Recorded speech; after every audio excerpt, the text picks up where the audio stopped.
nidanyiha mbere ya kigongona na ndate ya maguta.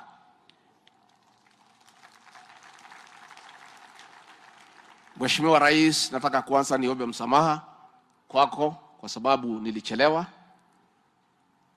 Mimi unajua mimi si mtu ya kukosa nidhamu. Mimi nilikuwa officer wa uniform, and in your government I'm the most disciplined person. Nilichelewa, I had matatizo with my transport arrangements.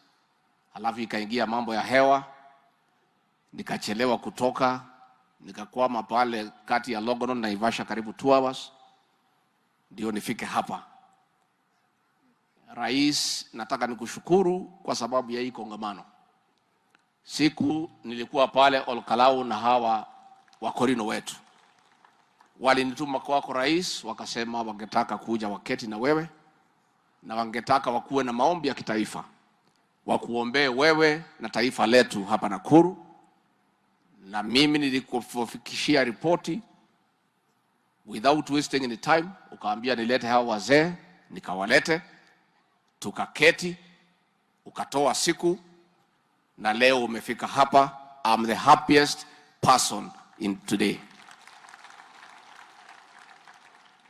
Na Rais, uliponiamrisha nikae na hao wakorino, viongozi wao na Governor Susan Kihika tupange hii sherehe ambayo imefana sana, tuliketi na hao kupanga, and I also want to confirm ya kwamba viongozi ya hao wakorino ni watu wako na mpango.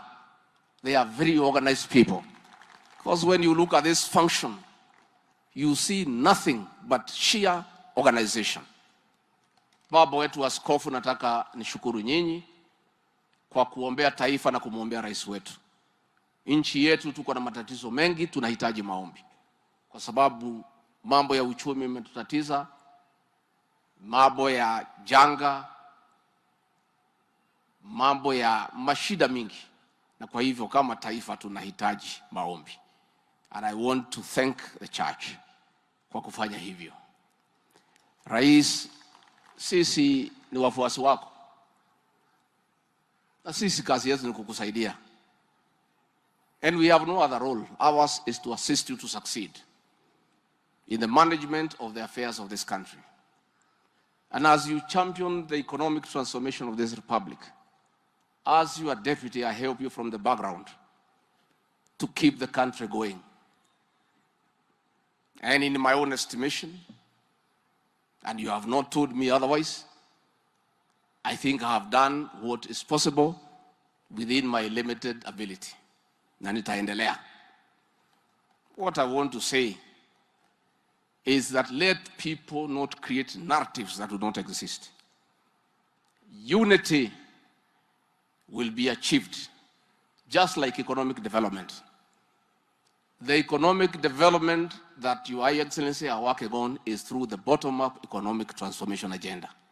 Inaanza huko chini, ikija juu. The same. Unity is bottom-up. Utaanzisha na wewe na bibi yako nyumbani mkubaliane. Because kama kwako nyumbani hakuna